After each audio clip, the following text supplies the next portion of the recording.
شفت يا جيهان؟ يا سيدي، شفت يا جيهان انت ازاي قمتي ضحكت عليا زمان بقانونها الشخصية، تقولي المرأة المصرية علشان بتتجوز طلق ومرميين كلهم في المحاكم علشان الافتراء بتاع الستات والنمرضة على الرجال. كل حاجة فاكرة الستات إن هي بقت المسألة بالقضاء، والقضاء براء منها.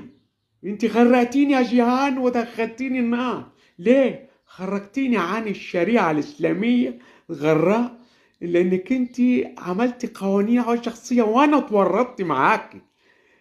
ايه مصيري في النار؟ ولا حول ولا قوة إلا بالله العلي العظيم. معلش يا سادات، معلش. ايه؟ الرجالة اتظلمت والستات افترت، دي اللي تهدم يا جهاد.